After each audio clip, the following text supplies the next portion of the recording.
why does somebody, get that fat or they're out of control and they hate themselves, but then they go have another piece of chocolate? Or, why does the person who's the doctors just told them they have cancer, lung cancer, and they say you've got to stop smoking, and some studies show 70% of people keep on smoking. So you're not talking about a minor issue here, right? It's part of life. But there is an answer, because there are people that do follow through, and there are people that never did before, and then they've never followed through in their life, and now finally they break through. And that's what I try to focus on, is what those people do. What do these people need to get started? Why aren't they starting? We all know the answer is fear. But the difference with you guys or me or anybody who's followed through is we're more afraid of what life would be like if we don't follow through than the person who's willing to settle for what they got and kind of hope it'll change and maybe purchase something for the moment and then not follow through on it. It's almost like people, overachievers, have a little more fear. They're a little more afraid of missing out. They're afraid of not being there, or they got a strong enough reason to follow through. So I'd say, if you're looking at home, you want to give somebody some value, go, where do I start?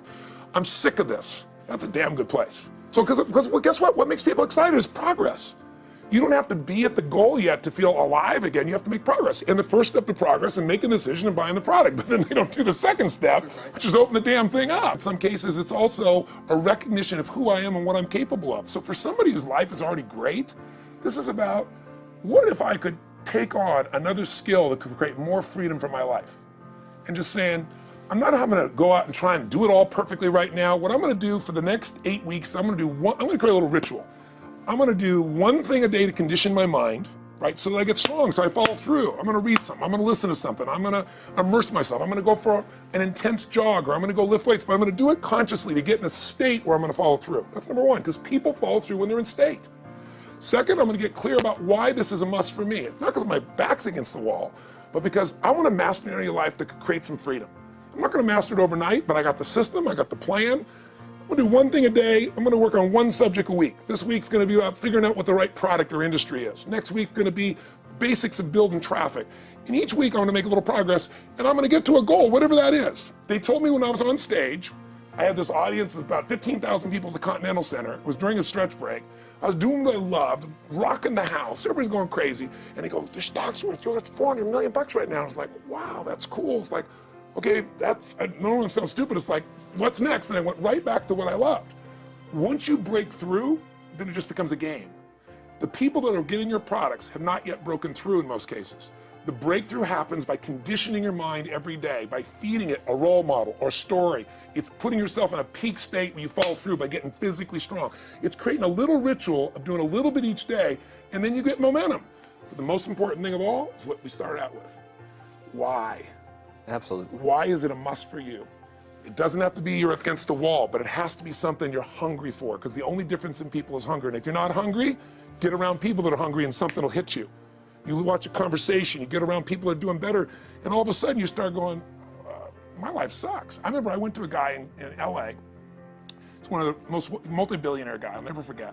And I lived in the Del Mar Castle, and I was really proud. That was like the symbol of me having taken myself from being poor to providing for my family this great place.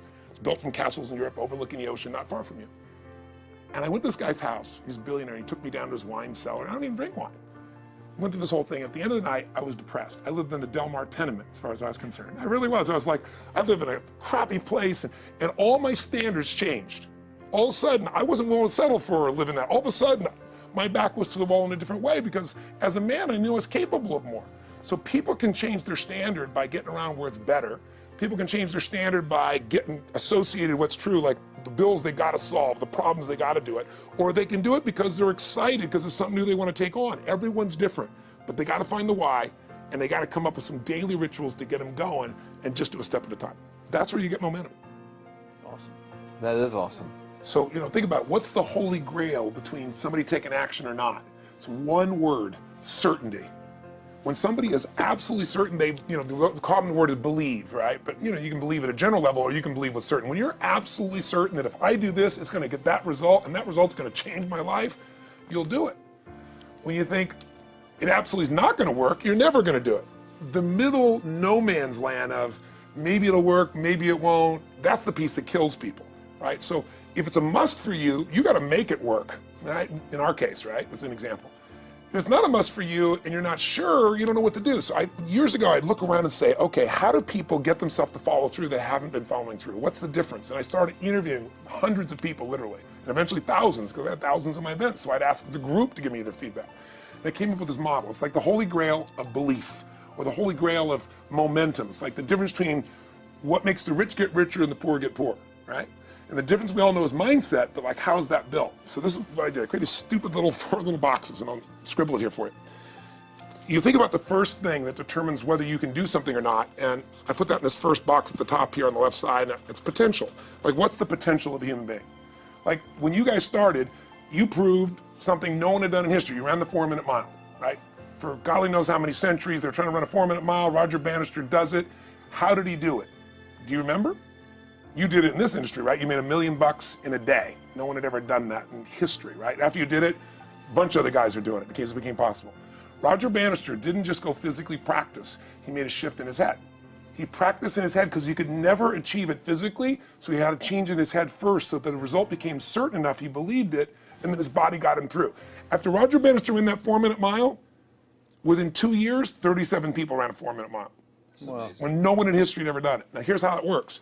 The potential for anybody getting your product is extraordinary. They could do what you've done as much, more or less. They can do whatever they want to do. The potential's there. The market's proven that. Whether or not they tap into that potential has a lot to do with what action they take, which is the question you came to me with, right? Like, you know, God, they all have potential, but they're not taking action. And we all know that the action they take is going to determine the results they get. That's pretty obvious.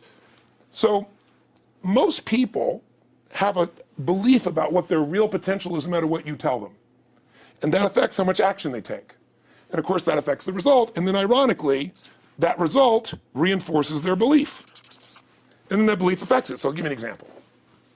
Let's say a person has unlimited potential, we all agree. But they take little action, little results. Why?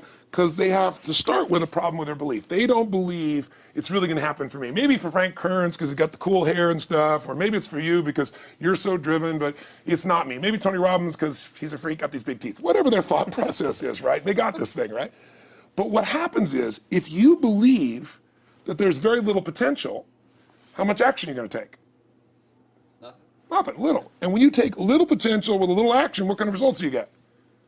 Lousy little results. And when you get little results, what does that do to your belief? You go, see, I told you this was a waste of time, told you this wouldn't work. And then what happens? You tap even less potential, you take even less action, you get even worse results, and your belief gets even weaker. And this sucker feeds on itself until you are in the downward spiral. It's poisonous. It's poisonous and it's self-fulfilling.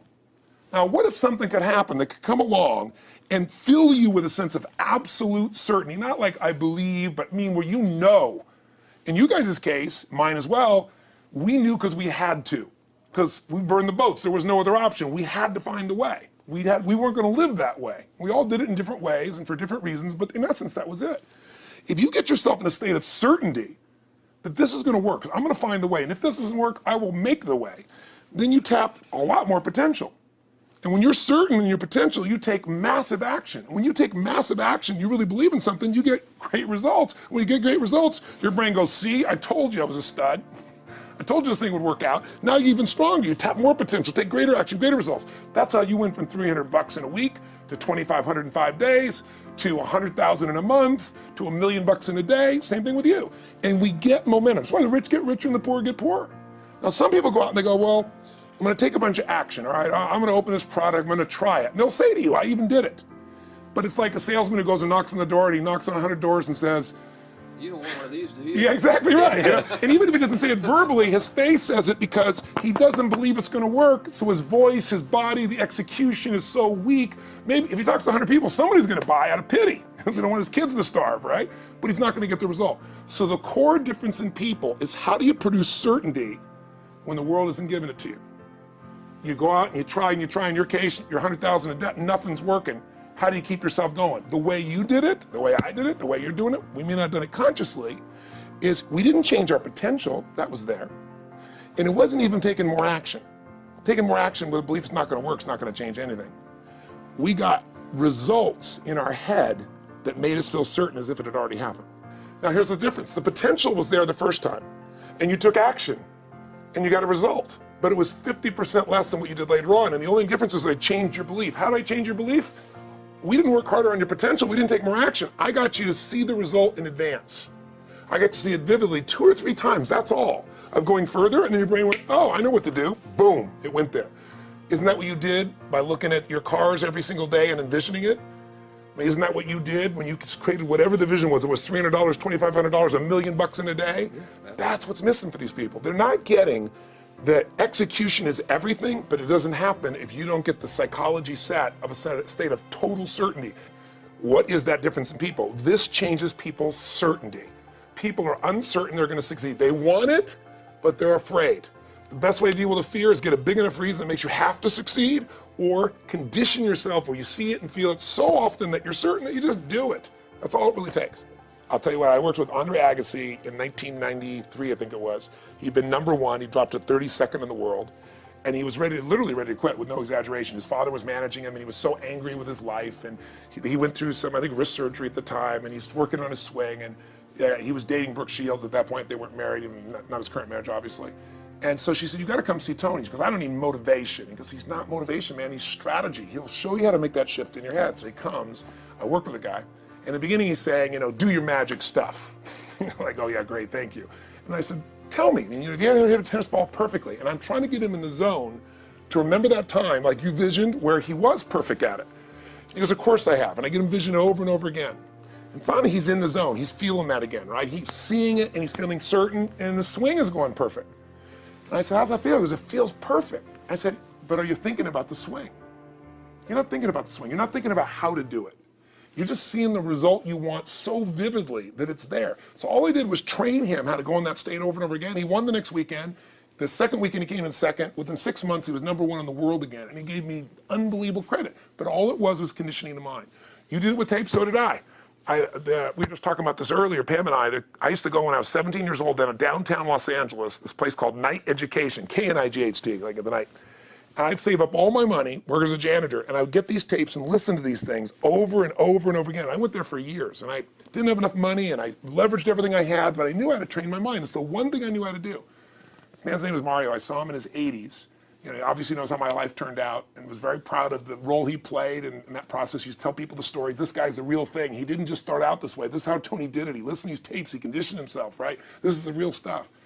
He passed away a few years ago. I'm calling his house, and he passed away, and his daughter was there, and she wanted to share with me that how I touched his life and so forth. But the best thing was, I thought, you know what? I want to get those tapes. I want to get that stuff that conditioned. I want to go back to that moment like you did of, that moment was visualizing, now I'm living it. And she said, he left all this in his will to you. So I have all these tapes now that are from the time when I originally went through, and like I'd go to sleep and I had these sleep tapes that conditioned my mind to believe that I could succeed even when I was sleeping, or to build energy in my body. And anybody who wants to succeed has got to know it doesn't just happen. You can buy a product, but you also, with that product, have got to condition yourself. You got to make it a must, and you got to get a ritual. And if you do it, whatever you used to dream about you thought was so huge, you'll just live it. You'll live it like you lived this yesterday, like we're all living the life that we envisioned. Because we had to, and because we played this game with our head. We got the belief to be real by seeing it enough times and feel it enough times till our brain believed it, and then it made it happen. Which raised the potential, which made us take more action, which got us better results, which raised our beliefs again. That's right. And then that's why the rich get richer and the poor get poorer. So instead of bitching about it, change it. And this is how you change it. It's like a self-fulfilling prophecy. Completely. It's pretty easy to change. Just that one simple exercise was amazing. I'm still like, holy crap, I wonder what else I can do now. But look what most people do. Most people do the opposite of that, right? They get the product, or they think about doing it, and what do they envision? It not working. That's Yeah, right. the excuses. That So they vision it not working. As soon as they envision it not working, they feel uncertain. As soon as they feel uncertain, how much potential they tap? Little, if anything. And so they send back your product, and they didn't listen to the damn thing, And guess what? What does that do, by the way? They make that as another lousy result in their life. I didn't even follow through on that, and they believe even less. This process is the holy grail. It's where the whole game changes, and anybody can do it, and they can do it in a few minutes. And if they do it a few minutes each day, then they get a different life. They do it a few minutes one time, their life changes for the day. We're defined by our rituals. Everybody's got rituals, certain things they do every day. And what we three have in common, and anybody that I know of who has a life that they're living that was once a vision, is we saw it again and again and again, even when it didn't work, even when you lost 100 grand, even when I'm working as a janitor, there was something we would not give up on. And if somebody watching wants to change their life, they got to decide what they won't give up on and then put themselves in the state of momentum by a couple little rituals. Okay, but here's the truth. When somebody says to me, in my business, even more, because a lot of people think I'm a motivator. I hate that term. That's never been what I've done. I do believe in energy and I'm passionate. You know, they see 10,000 people in a room rocking, they go, oh, he's motivating them. I believe in peak state. You get a top athlete, you get in a concert, and you get in state, right? The problem is, to defend themselves so they won't be disappointed again, they lower their expectations. So someone will say to me, well, I'm skeptical or I'm pessimistic. And my response to them is, no, man, you're gutless. It takes no guts to be skeptical. You don't have to have any capacity to be a critic. And now with the web, you don't even have to own that you're the one being the critic. You can burn somebody and, anonymously, right? I said, you know what? It takes guts to believe. And if you think something's going to do it for you without you putting your guts on the line, you might as well forget it right now. So this idea that I'm skeptical or they got to prove it to me, it's the biggest lie. What that really is your fear talking. You're so scared of failing, you don't even want to get your hopes up. And if you don't get your hopes up, you might say, well, what if they get their hopes up and somebody gets disappointed? How many disappointments have we experienced in our business careers and in our lives? The difference is some people take disappointment and let it destroy them. Other people take disappointment and let it drive them. And you get to choose. Are you going to turn this thing into why it didn't work and a bunch of stories and excuses, or are you going to take this thing that didn't work and figure out what are you going to do to make it work? And it may not happen the first time, the second time, the third time, but the people that are relentless find the way. And it's the common denominator in all these guys that are kind of our friends or family, money masters, the new money masters is they all did it with will. Nobody here inherited this stuff. Everybody figured it out and keep figuring it out. And it's going to keep changing. And you say, you know what, 1% of 99% of the money being made is being made by 1% of the people, because only 1% of the people will condition their mind and condition their body and follow through some daily rituals. The rest will tell a story about why it didn't work, how it wasn't their fault. And you got two things in life. You got results or you got a story, And too many people think that that 1% is somehow entitled to it and they're not, which is, it's just all in the head. It's all in the their head. belief. It's all in the head. Which can be changed with some conditioning, basic conditioning. You just proved it. Yeah, to us. That's fun. That's why I made Get the Edge and Personal Power, because I understood that from the very beginning. Originally it was 30 days, and years later people would say, I've heard all the great results and everything else, man, but I don't have 30 days, and I'd be behind the glass, focus group, watching these people want to shake them, like, you don't have 30 days to change your life, I thought, okay, I'll make it 7 days, just one, because after 7 days you get momentum. I mean, think about it. When do people's lives change? In a moment. It doesn't change in 10 years. Your life may have sucked for 10 years, but there's one moment when your whole life changes, the moment you decided. You said, no more, and I'm doing it, and you kicked yourself in the ass, and you made yourself go do something, right? When you finally said, enough, no more, I quit, or let's begin, or I love you, there's a moment when somebody's life changes. And that can be gotten in a couple of days. So people watching don't have to wait until they've mastered everything. They got to get started and do what's next, and just put themselves in a state where they start making some progress. There it is. I think that's the answer that can help solve that problem with a lot of people. They'll just pay attention to it and do it. The bottom line is, all three of us and some of the people that we consider as family that are part of this process, we've all done well. We don't need to do this stuff. We're able to do the stuff because underneath it all, people can see in your eyes, Frank, when you talk about $2,500 you made that day and the joy, right? Or you talking about not willing to settle, and just, I don't care what they say. They tell me I'm going to sit here and I should lower my expectations. I'm going to be driving my car in here and they're going to be delivering a video to me. There's something inside of every human being that will make it click. That'll make it so that today is not like yesterday and tomorrow will be different forever. And that process is an emotional hook. And what I hope is people watching this stuff, maybe something in here will piss them off enough or remind them of something or say there is a plan and it isn't just luck. And if I just get my big enough why and I get a little system for conditioning myself, and if I start to feel overwhelmed, I just do one next step. And I keep learning and keep moving forward, I will get there. If we accomplish that out of this conversation, then this conversation was kick-ass and fun, not just for us, but it'll be something that we'll be really proud of a long time. Whether that happens or not really has nothing to do with us, but whether or not people take it in as real and do something with it. I hope they will.